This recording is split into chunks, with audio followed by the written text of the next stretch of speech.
Come closer so I can kill you. Countess Beaumont shrieked. Aeeeee.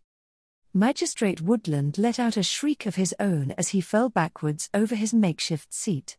As soon as he hit the ground, he crawled away from the furious noblewoman. He could only get so far as the ring of woodsmen surrounding him before he was tossed back. The man curled into a ball as the Countess glared down at him from the back of her wagon, brandishing a truncheon improvised from a piece of leftover lumber. "Now there's the hellion we all know," Reed said. "Was wondering if you tamed her or something." Liam's mind was too busy trying to digest everything he had heard to come up with a reply. Let him have it. Beat him to a pulp. Roast him on a spit. The woodsmen surrounding the scene, who had heard everything along with Liam, made angry gestures and encouraged Countess Beaumont to act upon her words.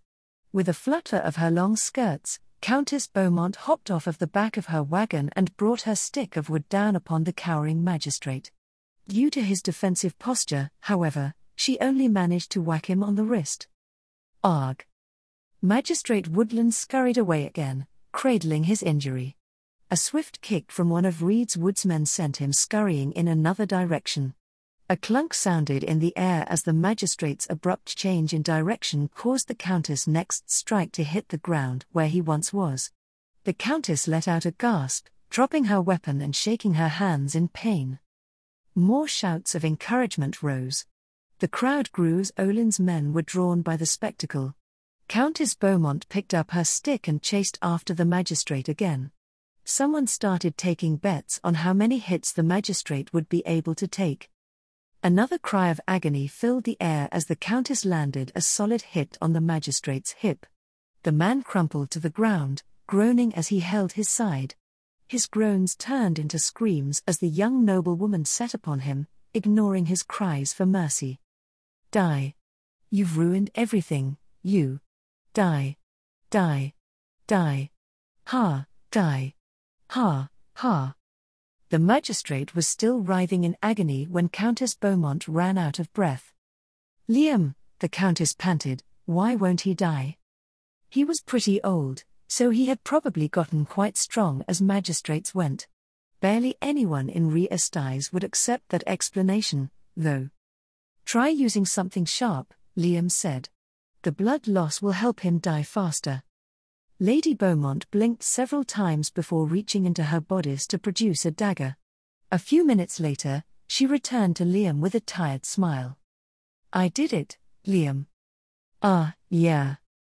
The young noblewoman stepped closer, resting her head against Liam's chest.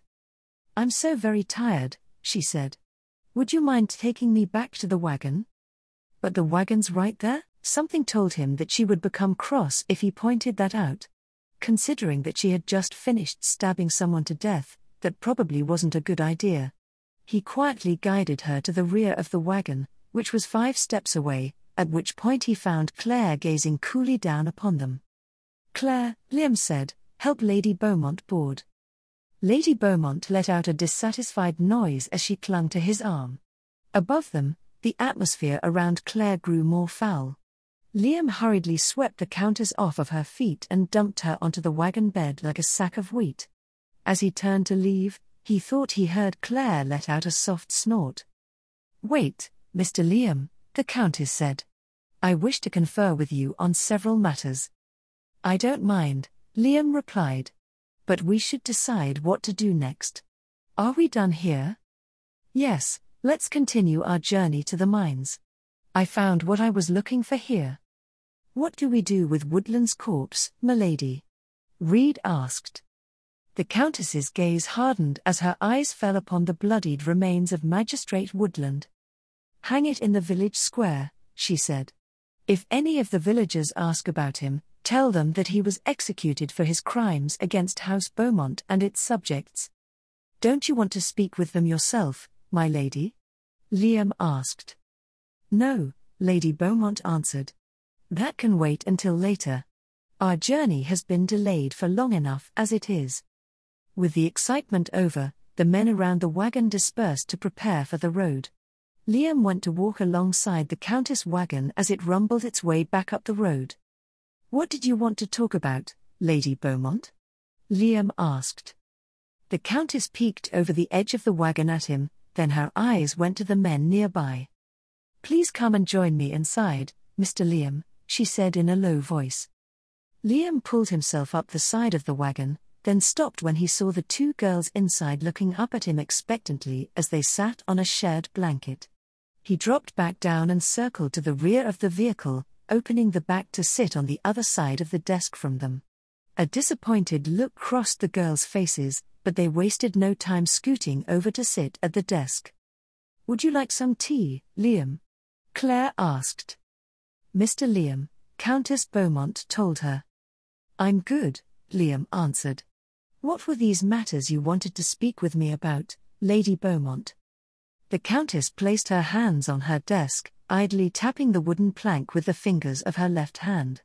After several seconds, she reached down behind the desk and produced a string-bound ledger. It was one of the many records that Liam had found in the magistrate's residence after the audience with Countess Beaumont had turned into an audit. "Just now," Lady Beaumont said, "you asked me if I wanted to speak with the villagers over what had transpired. I truly did, but what could I possibly say? This is a hopeless situation." "What do you mean?" Liam asked. "You must have seen at least some of the content of those ledgers," the young noblewoman said as she held up the book in her hand. "I did," Liam replied, "but I'm not a noble or anyone else who can make sense of a wall of numbers." "What did you see?" Lady Beaumont tossed the ledger onto her desk and released a long sigh. Her entire form seemed to deflate with it. "It's all messed up," she said. "Everything, from top to bottom. How could my Lord Father allow this to happen?" "You make things sound worse and worse," Liam said, "but I still have no idea what you're referring to. As I said, it's not just one thing, it's everything." "Okay, so how did it start?" "I can't say for certain," Countess Beaumont said as she eyed the records on her desk. "Magistrate Woodland's records only go back as far as his tenure as an administrator. That's still over 2 generations, but..." "Are you saying that he purposely destroyed the previous magistrate's records to hide something?" Liam asked. "That's one possibility," the Countess answered. "Another is that the records simply rotted away. Paper doesn't last forever in damp places like this. Even if we assume that the records were purposely destroyed, we have no starting point to plot the direction of the magistrate's rule." "Oh, that one's easy to answer," Reed's voice came from behind Liam. "It went in the direction of worse." The Countess' lips turned up in a bitter smile. "Even if that was the overall sentiment, Mr. Reed," she said, "it doesn't identify the issues. Trying to address an issue without knowing what the issue is in the first place is an exercise in futility. The problems would simply catch up to any measures taken to remedy them." "Shouldn't the magistrate's records say something about that?" Liam asked. "The nobles that I'm familiar with can figure stuff out just from that." "Then they are blessed with both perfect accountants and impeccable archives," the young noblewoman's voice turned sour. "For my part, I can't even trust Magistrate Woodland's paperwork." "Can't you compare his stuff with House Beaumont's records?" "Yes, but I can't see that getting us very far. The problem is that our records are built out of the records submitted to us by administrative officials like Magistrate Woodland. So you can't even trust your own house's records." Lady Beaumont nodded weakly. "The more dubious information enters our archives, the more the integrity of our accounts comes into question. If behavior like Magistrate Woodland's is pervasive in the fief as a whole, then the situation becomes even worse because our house uses that information to make decisions. I can't even tell if I should be angry at my Lord Father or not. Did bad information lead him to make bad decisions, or was he complicit in everything? Or was he like I am now, trying to find his way out of a confusing and hopeless situation brought about by pervasive petty corruption?" "It sounds like you're wasting your time," Liam said. "I beg your pardon?" "You said it yourself, didn't you?" Liam said, "It's an impossible situation. Why are you trying to fix something like that? You're probably better off just starting from scratch." "Starting from scratch, you make it sound as if it's easy to do so.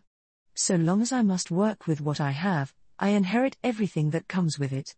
As the head of House Beaumont, there's no running away from this. Then at least work on something manageable instead of trying to swallow everything whole, Liam said. I intend to, the Countess replied. But I have to be careful about which threads to unravel first. Dealing with the forestry tenants is too complicated at the moment, so I'll be starting with the mining settlements. They don't have the same, complicated system of claims. It sounds like you had a plan all along, Liam said. Not in any comprehensive form, Lady Beaumont said. It's simply as I mentioned, mining communities are the most uncomplicated in terms of rural governance, so it's best to start with them if I'm to implement a series of reforms. I see, Liam said. Well, I should let you get to work on that. Ignoring Lady Beaumont's look of dismay, Liam slid off of the wagon door and shut it behind him. He fell back a dozen steps to walk beside Reed, who was idly scanning the rugged ascent ahead of them. How far is this mine we're going to? Liam asked. You can see it from here, Reed answered, gesturing ahead of them. There's a bit of haze on the mountain up ahead at the edge of the tree line. That's a lot closer than I thought it would be, Liam said. It only looks that way, Reed told him. This road winds uphill through two valleys before it gets there. Can we make it before nightfall? No, not even close. We're gonna get rained on before evening. Liam frowned up at the sky. It had cleared up since the morning and there was barely a puff of cloud overhead. How can you tell? Liam asked. Dunno, Reed shrugged. Just feels that way. You know, Liam said, only rangers and druids can feel stuff like that. Animals can, too. Only a ranger or druid would say that. The ranger scoffed. You are gonna have us fight monsters at this rate. Maybe, Liam said. What? What? Liam held Reed's incredulous gaze for several seconds before a call came from ahead of the procession. We've got trouble, a woodsman said as he came jogging towards them. Not monster trouble, I hope, Reed muttered. Might be, the man said. There's a bloody mess a few hundred meters ahead. They called for the wagon to stop. Reed ordered his men to form a perimeter around the vehicle. From a gap in the wagon's canvas, Countess Beaumont and Claire watched worriedly as the men unlimbered their long bows and knocked bronze-tipped arrows to their bowstrings. Mr. Liam, Claire called out to him, what's going on? The forward picket found something, Liam told her. Stay inside the wagon and keep yourselves out of sight.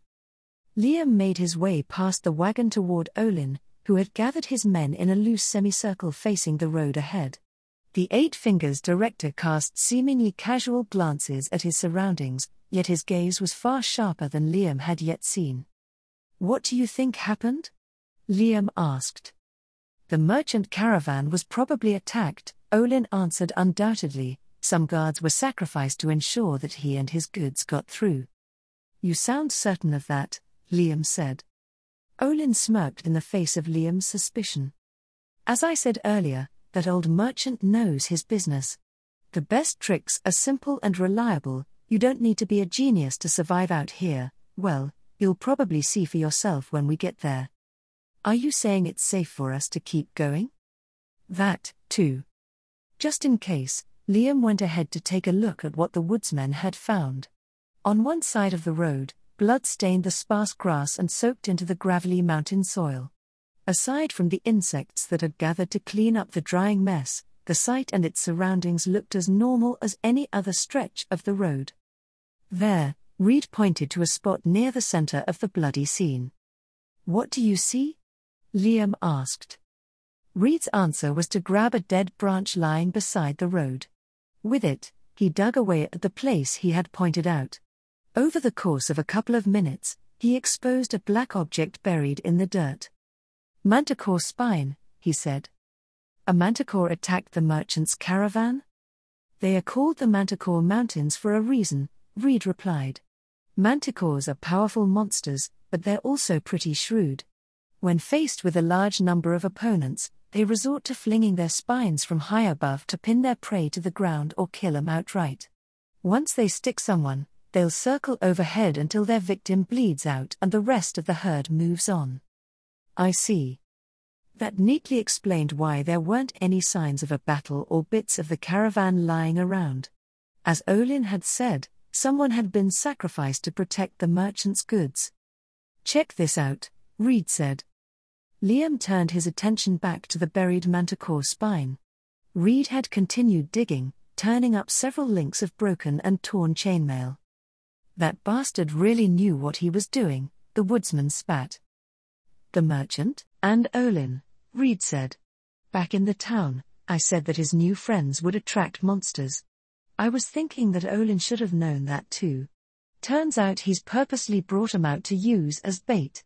They're strong enough to fend off tribal raiders and tasty enough to distract manticores with. How are they tastier than anyone else? Reed glanced at Liam with a frown, then shrugged to himself. Manticores eat two things, meat and iron. You notice how me and my boys don't wear any? Even our arrowheads aren't the usual hardened steel you'd see used elsewhere. So when a manticore strikes from above, Liam said, it aims for the guys with the steel armor, because they're tastier. Aha. Best part is that none of those heavies are from around here. They got no clue what's going on. Liam looked down at his equipment. He had bits and pieces of steel in his armor, and his dagger blades were made of steel as well. Was it enough to draw the eye, or nose or whatever, of a manticore? He made a mental note to try and remain concealed at all times. Once they got the wagon going again, Liam casually examined Olin and his men. Olin was the only one equipped as Reed and his men were. That's a pretty nasty trick, Liam said to Reed after returning to his place behind the wagon. That may be so, Reed replied, but it's a good trick. Some asshole that you don't know dies and the world becomes a better place. Trying to actually fight a damn manticore would lose us half of what we have here, and chances are it'll just fly away after that.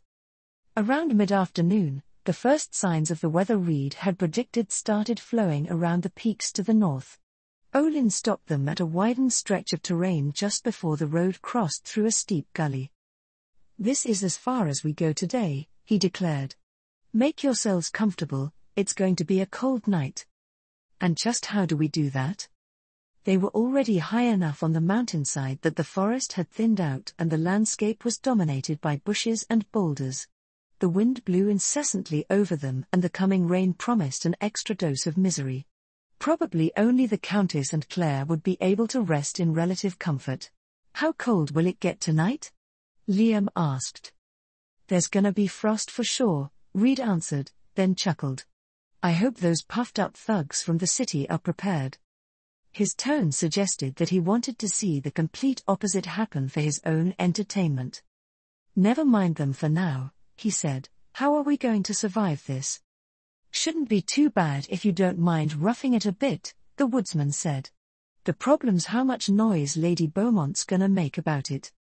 She won't complain, Liam said. I lent her a magic item that keeps the surroundings warm. Reed walked over to the wagon. Is it doing its thing right now? Yeah, with a look of concentration, Reed pressed his palm against the wagon's back door. A few seconds later, he unlatched the thing and pulled it open. Countess Beaumont looked up from her desk with a frown. Hey guys, Reed called out, what do you think? A few of Reed's woodsmen wandered over. One of them looked into the wagon. It can't fit all of us, he said. Not that. Reed whacked the man in the arm. Feel how warm it is in there. The men reached into the wagon. Claire pulled a stick out from behind the desk, threatening any hand that got too close. What's doing it? One of the woodsmen asked. Magic item, Reed answered. Is it like a fire? Another asked. Reed looked at Liam. Liam tried his best to recall the explanation he had received at the magic item outlet in Warden's Vale. It's a thing that regulates temperature, he said. It doesn't heat up the surroundings like a fire, it just tries to get a certain volume of space to a certain temperature. How much space? I need 2 of these for my entire house, 1 for each story. So a square about 15 by 15 meters. Are you some kinda noble, kid? No, everyone's house is like that where I live. The woodsman stared at him for a good long time. Out of the corner of his eye, Liam noticed Claire sizing him up, as well. He cleared his throat. Anyway, he said, got any ideas? Well, Reed scratched his head. If this magic item just makes a space a certain temperature, then why isn't a huge space around this wagon warm right now? Because the item takes time to change the temperature of the air, Liam said. When we're outdoors, new cold air just keeps coming in. So we put together a windbreak, one of the woodsmen said. Or a big tent, said another.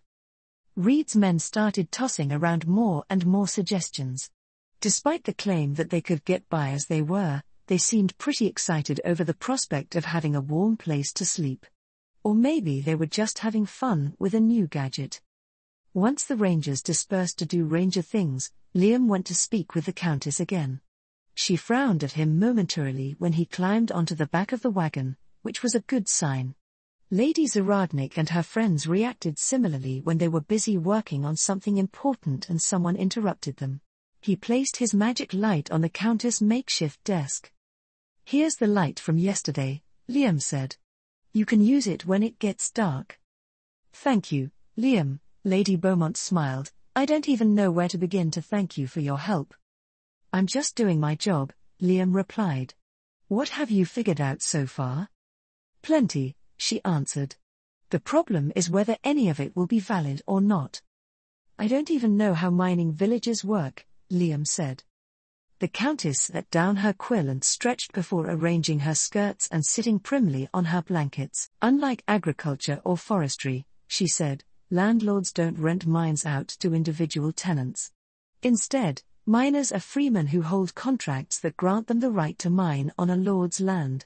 In exchange, they agree to follow mining regulations and pay a portion of their production at a rate that's roughly comparable to a tenant's rent. So they can dig up as much as they want. In theory. Realistically, most only work as much as they need to. Also, ever since slavery was outlawed in Riestais, finding labor for the mines has been an ongoing challenge. These days, they get a trickle of spares who opt to avoid the more popular urban lifestyle. Why don't more people try it?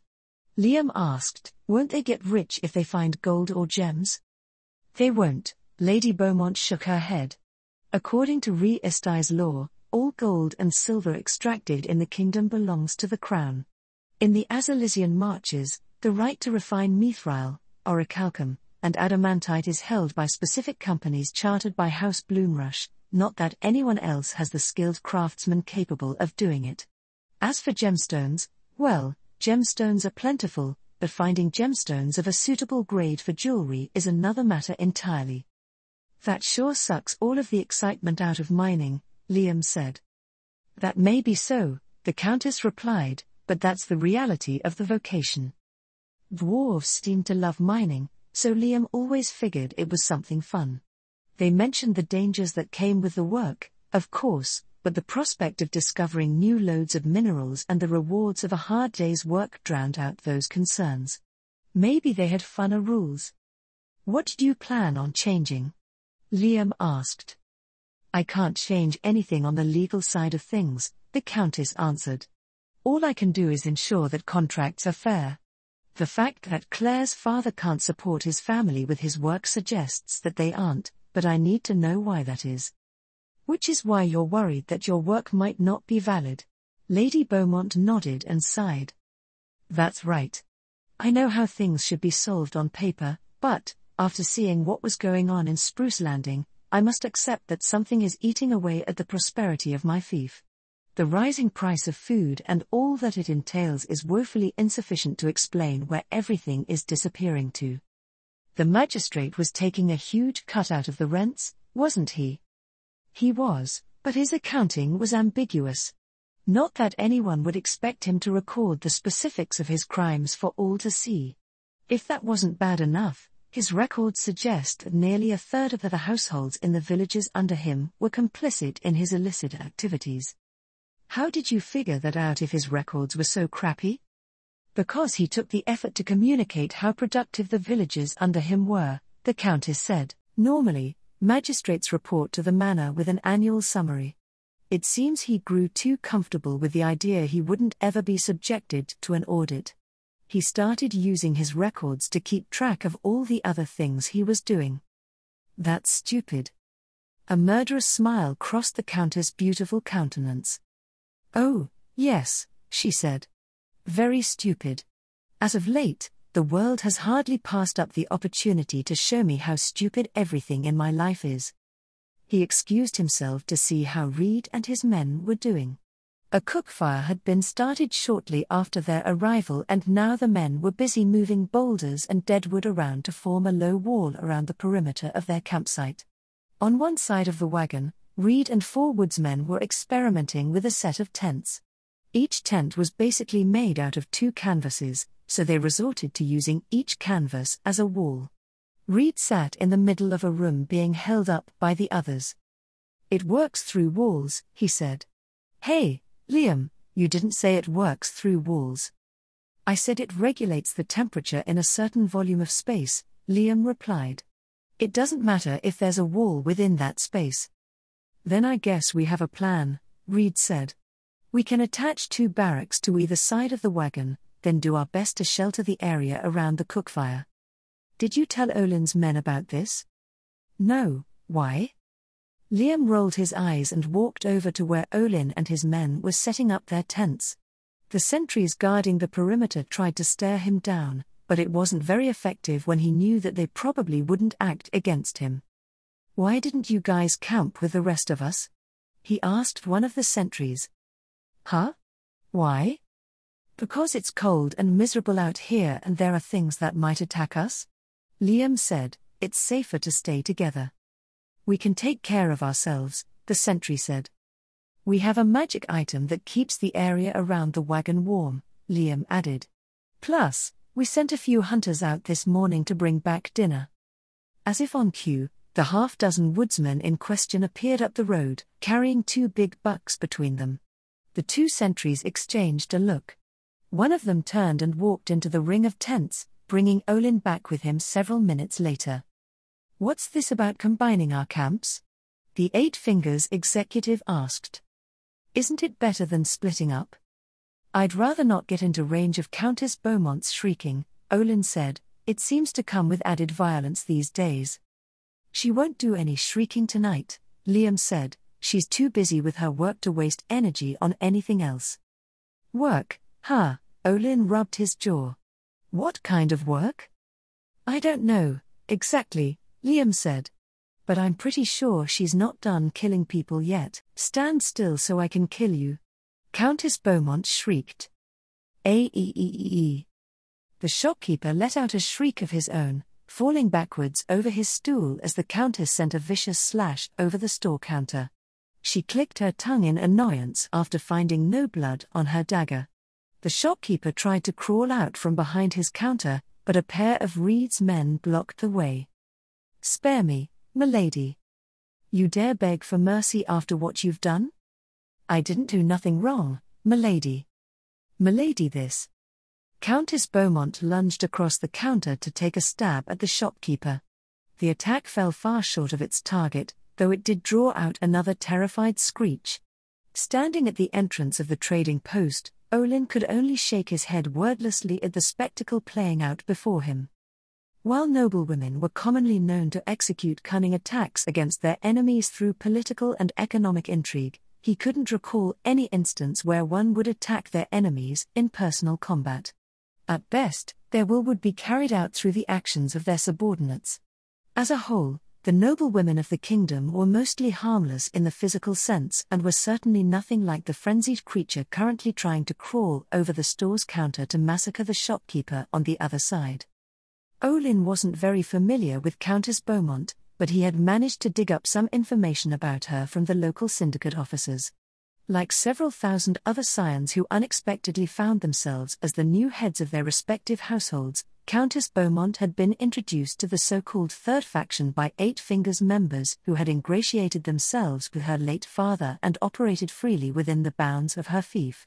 Unlike the vast majority of the faction's members, however, she had been afforded an education appropriate to her social standing and political value as a marriage prospect. In almost any other situation, this would be considered a good thing. In the third faction, however, it made her a troublemaker. Almost immediately upon joining, she began building her power base in Rebloom-Rocher. Since the intended leadership of the faction was flimsy at best, this became an untenable threat to the plans laid out for it. Thus, Countess Beaumont had been called away under the premise of her fief being in critical need of her attention. She wasn't a unique case, either. Every city had several members of the third faction, generally those who shared a similar situation as Countess Beaumont, who caused similar problems and were quietly carted off to their territories where they wouldn't be able to pursue their political ambitions. The sole notable difference between the Countess and her peers of a comparable level was the fact that, for some unfathomable reason, an agent from the Sorceress Kingdom had taken an interest in her. What was the play? As far as he knew, there was nothing in the plan that said anything about letting Countess Beaumont run wild in her fief. Could it be that Liam had been seduced? Their interactions did seem to be far too familiar. A youth like him would be easy prey for a noblewoman. I should have found a woman for him. If only he had known sooner.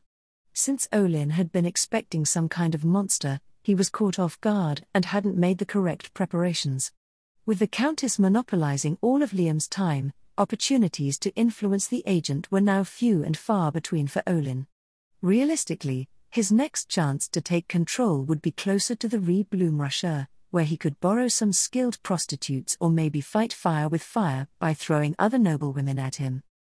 Until then, it was best to avoid attracting the wrong sort of attention. Once he had access to the right resources, he could knock Countess Beaumont off her high horse and lock her up in her manor. Lady Beaumont, Liam said, I think you've scared him enough. Scared him? Lady Beaumont sneered, I meant to kill him. This settlement only has one trading post, Liam said. If you kill the operator, what are the villagers going to do? The Countess flounced away from the shopkeeper and returned to Liam's side. She retrieved some sort of book from her maid, a wench who had crawled out of a Beaumont pub, and flipped it open to an empty page. This is preposterous, she grumbled. How could something like this happen for a prolonged period without word of it reaching the manor? Mr. Reed, find the shop's accounts. I'll do it. Liam detached himself from the wall. Olin frowned as he watched Liam disappear into the hallway behind the counter. He held a superior position to all of them, so why had he volunteered himself? Did he expect to find something valuable? Was he reinforcing his ties with Reed? Maybe he was one of the types that just had to be the first to see things. Liam reappeared a minute later, carrying a box filled with sticks roughly the length of his forearm. He placed them on the counter in front of the Countess. These are the most recent ones, I think, he said.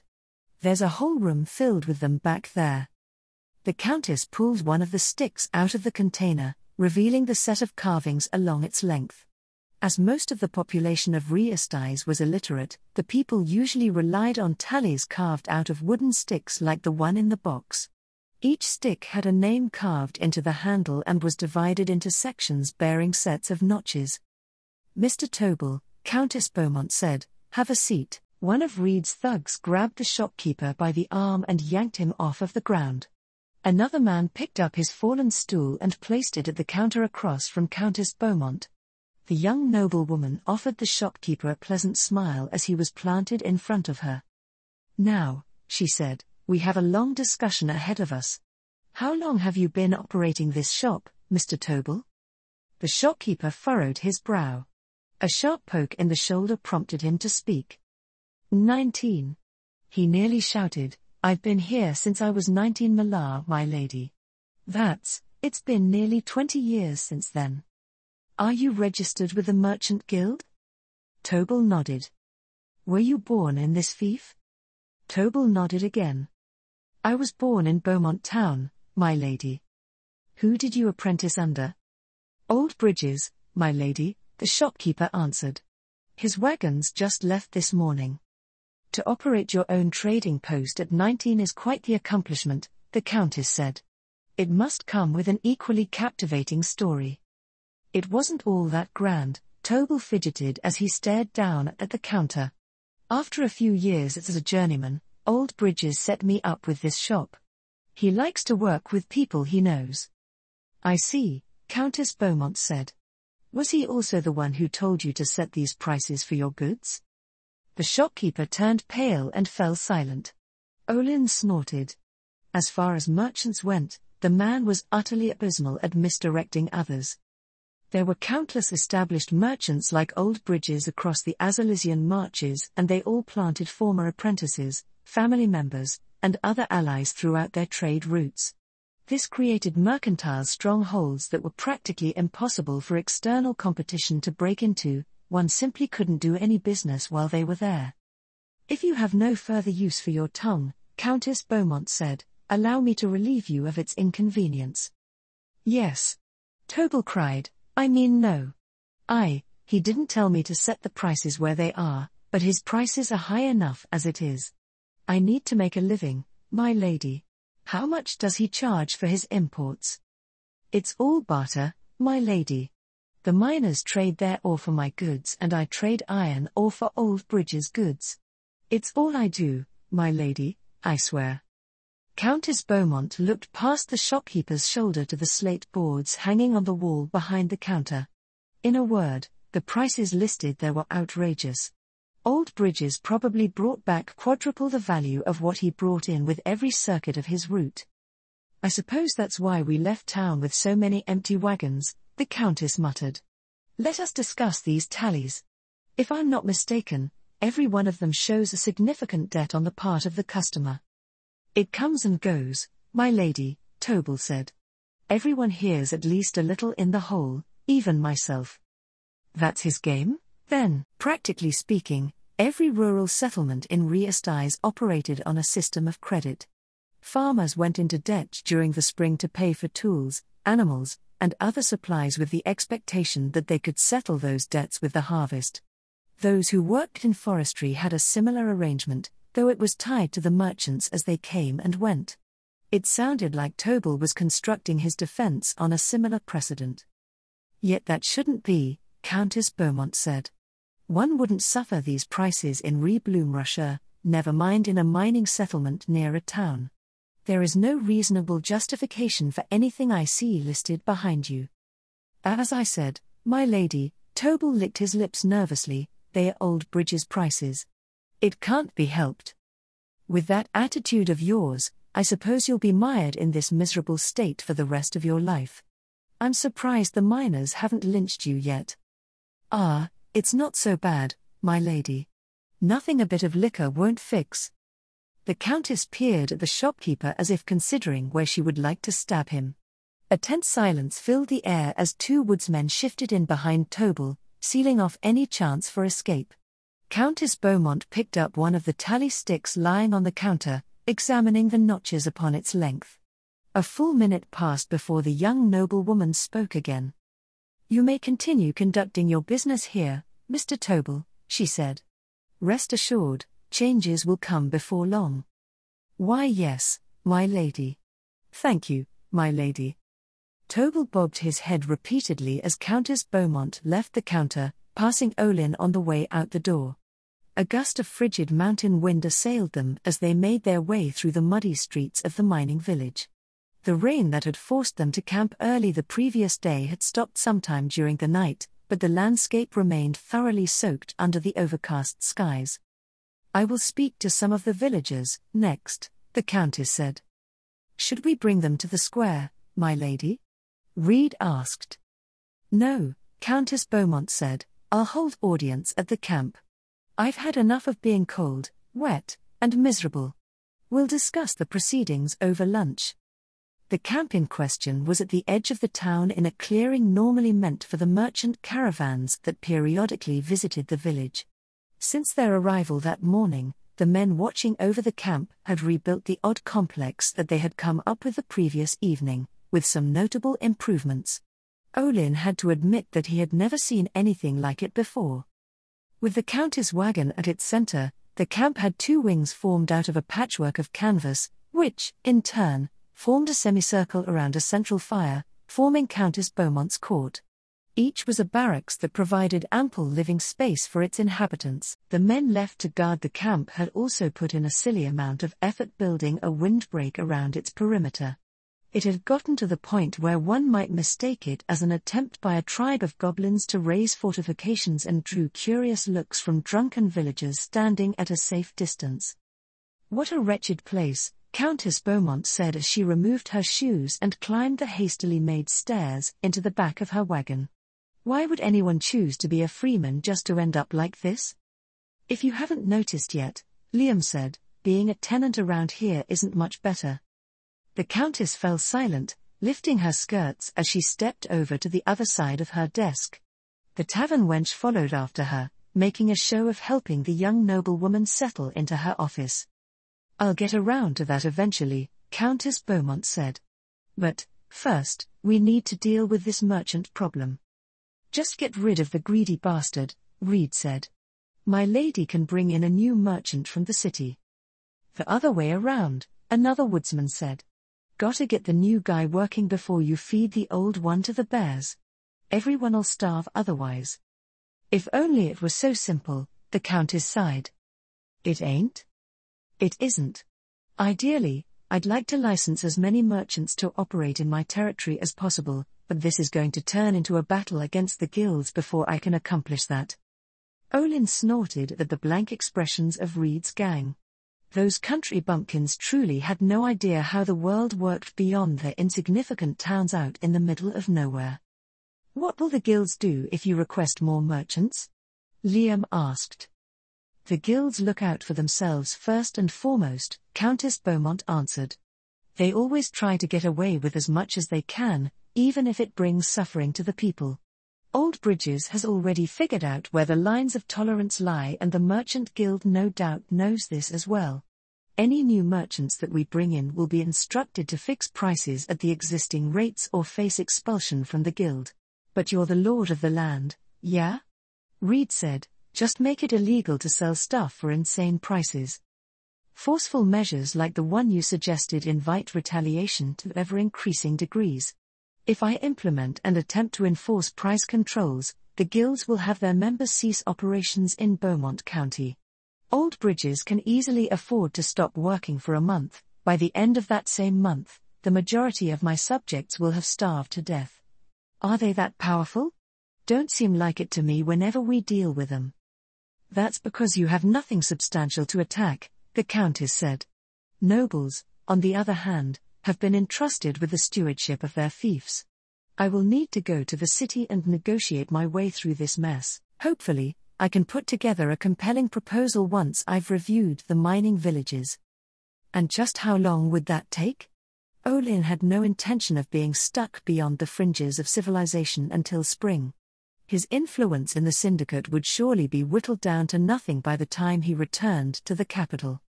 "Does that mean you're going to be in this village for a while?" Liam asked. "Not more than a week," Countess Beaumont answered, "but yes. After that, we'll move on to the next mining village."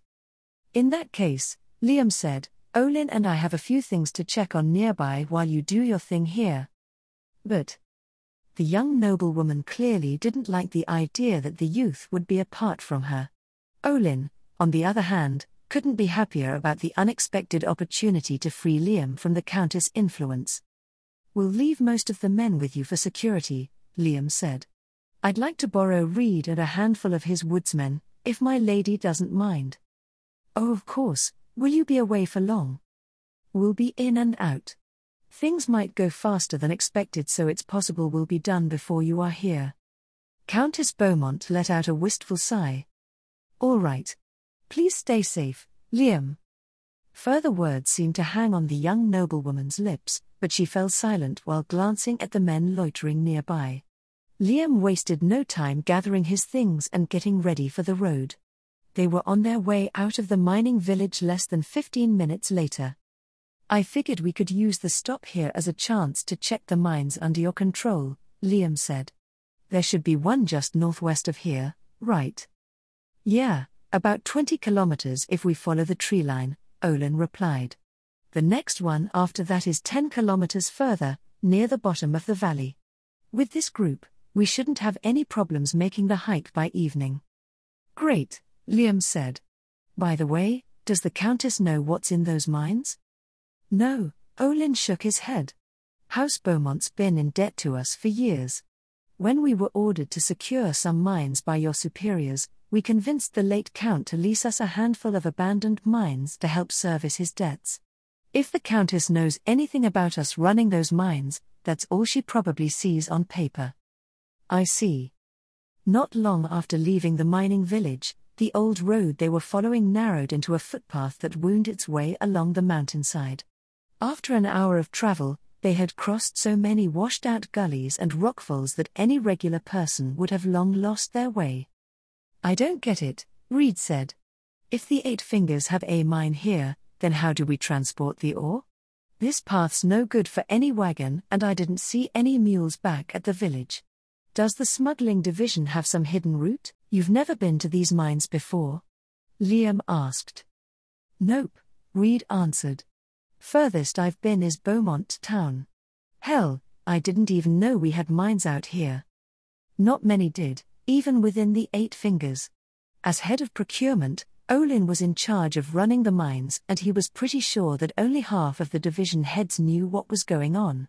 As a whole, his division's activities were so obscure and far away from the cities that hardly anyone gave a thought as to what was going on. That hadn't always been the case, however. Before Lady Albedo ordered the Eight Fingers to transition to legitimate business operations, the procurement division was far more aggressive in its activities. Their work included larceny, the liquidation of outstanding debtors, and the day-to-day operations that kept the syndicate supplied. Due to the nature of their activities, they often worked closely with the security division, but the time since the obliteration of the Six Arms had seen the security division become a bare shadow of its former self. Not that they needed the Six Arms anymore. They had monsters from the Sorcerer's Kingdom at their disposal to deal with any direct threats to the syndicate.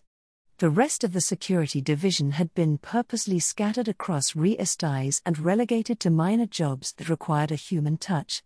One wouldn't be wrong to say that they would never rise to power ever again. It was to the point where the syndicate leadership didn't even bother looking for a new head of security. The valley below them had already fallen under the shadow of the mountains by the time they arrived at their destination. Nestled in a shallow bowl hidden from distant observation, the mine was formerly an exposed vein of ore that prospectors had discovered over a century previous. In the generations that followed, miners had left an ugly scar in their pursuit of valuable minerals until it was no longer worth the cost to follow the mother lode into the mountain. Now, all that was left were the terraces carved out of the mountainside and a few shallow shafts where the last few attempts at extracting ore were made. The remains of a busy work camp stood a few hundred meters away from the mine itself. The cold mountain weather preserved much of it surprisingly well despite many decades of being abandoned. I think I see a light coming from inside that shaft there, Reed said. Where's the camp at? There is no camp, Olin told the woodsman. Eh? How does that work? Olin didn't respond. They would see for themselves soon enough.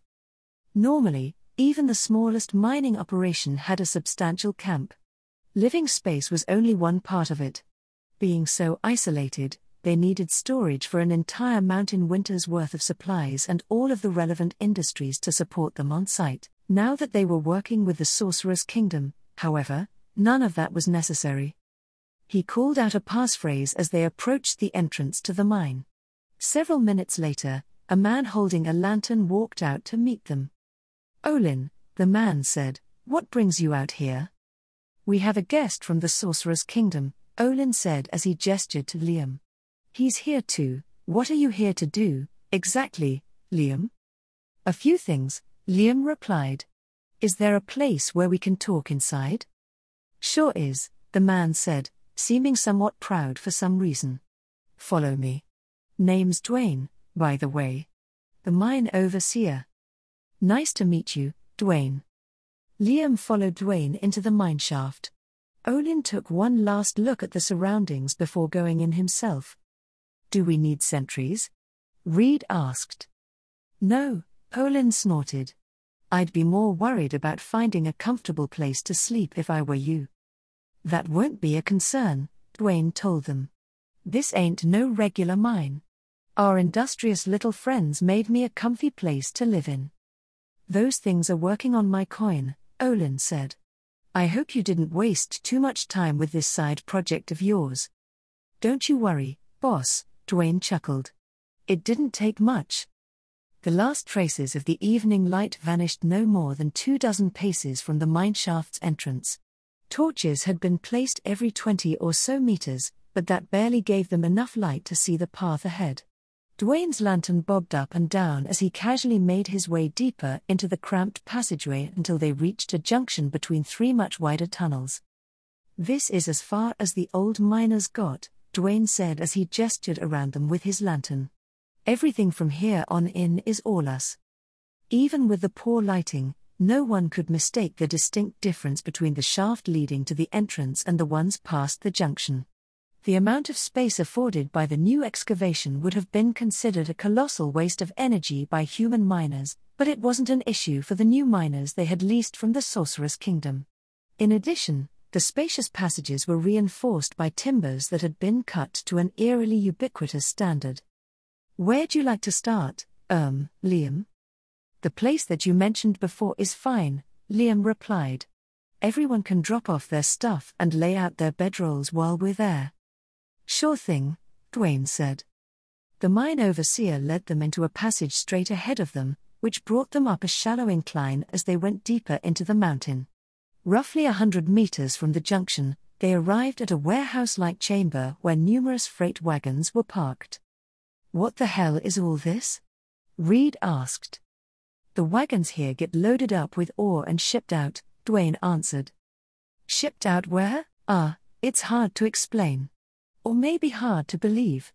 When we're ready to move our inventories, a hole opens up in the air and our loaded wagons are rolled through to places unknown. Have there been any problems with transportation? Liam asked.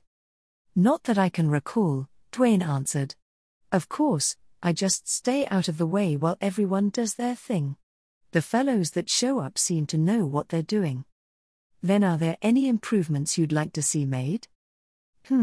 A kitchen, maybe? A cute girl to come with it would be nice, too. Olin glanced at Liam several times as the overseer rambled on. The man wasn't exactly making the best of impressions with his selfish requests. Their party made its way between the rows of wagons, crossing the chamber to reach the overseer's office. Dwayne had certainly wasted no effort in making the place as comfortable as possible, though Olin couldn't imagine where he had gotten some of his furnishings.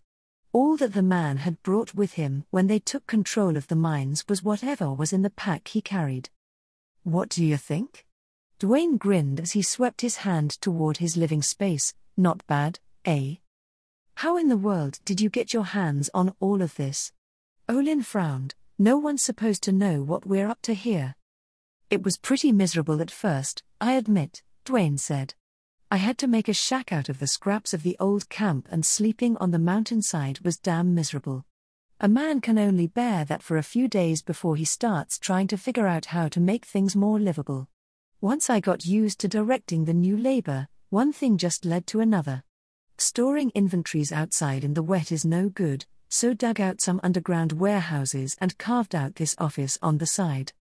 That doesn't explain all of these comforts that you've furnished your office with, Olin said. I'm getting there, boss, Dwayne replied. Anyways, the Sorceress Kingdom always sends a merchant to purchase what we dig up. A fuzzy little beastman about as tall as a goblin. They are called Quagoa, Liam said. Their race lives underground and they have a good sense for minerals. That's probably why they sent a Quagoa merchant to deal with you. That so? The guy was all business, so I didn't get to learn much about him. Not that a merchant would admit to having an advantage like that. Let's see, where was I? Oh, even with things going as smoothly as they were, a mine's still a mine in the end. We had tools to replace and shafts to support. Fortunately, that merchant was more than happy to sell me everything that I needed. They even installed a pump to keep things from flooding. Eventually, I got around to asking about all this furniture and other stuff that you see here. He sold it all for cheap, something about them being second-hand goods that were being liquidated. The boss said we're supposed to be doing legit things now, so I'm running things here all legit. Olin scanned the contents of the overseer's office. If anything was second-hand, he couldn't tell. Upon seeing the simple, yet undeniably high-quality pieces, his initial thought was that Dwayne had embezzled funds from the mine's operations to purchase some luxuries for himself. It would have hardly been the first time something like that had happened in the Eight Fingers. In fact, it was pretty much expected. By the way, boss, Dwayne said, since the mine's doing so well, I was thinking about expanding operations. Expanding? Olin's gaze returned to the overseer. How? I can only direct so many laborers, the overseer said. The way I see it, all these untapped veins are ours for the taking. We could bring in some foremen and their families, get a real community going out here. Also, the girl that I'll think about it, Olin said. Right now, we're here to see how we can help Liam. He made a mental note to have Dwayne replaced. The man had clearly forgotten what his place in the grand scheme of things was. Furthermore, he was making inroads with people on the Sorcerer's Kingdom's side. All right then, Dwayne said, there's something I can do for you, Liam. I'd like to have a tour of your operations, Liam said, but, first, I have something for Reed and his men to do. You do? Reed said. Yeah, hold on. Liam popped open a scroll case fastened to his bandolier and produced a single vellum scroll. The scroll disappeared in a flash of azure flame and Liam raised a hand to his ear. A minute later, a black hole opened in the air in front of him. What in the? Hush! Olin snapped at Reed. Olin clenched his fists in an attempt to still his trembling and did his best not to swallow. The last time he had seen such a portal, one of the Sorcerer King's terrifying subordinates had dragged him back through it to their so-called baptism. They couldn't afford to anger whatever came through. Except what came through was a youth around Liam's age. Then, a chorus of frightened cries sounded as an elder lich and two death knights emerged from the pitch-black darkness behind him. Hey, Raoul, Liam waved a hand. Hey, Liam, the youth raised a hand. I thought we were supposed to do this yesterday. We got caught in the rain on the way here. I guess you know what's going on. Yeah, Raoul said. They said you needed someone to thin out the monsters around here. This should be enough, right? Raoul gestured over his shoulder with his thumb at the three undead creatures. Liam shrugged. That's something you'll have to figure out, Liam said. Someone got attacked by a manticore on the way here, so there's at least that. The scouts I brought with me should know more. All right, Raoul said. Where are these scouts? They just ran screaming, Liam said. Good luck out there.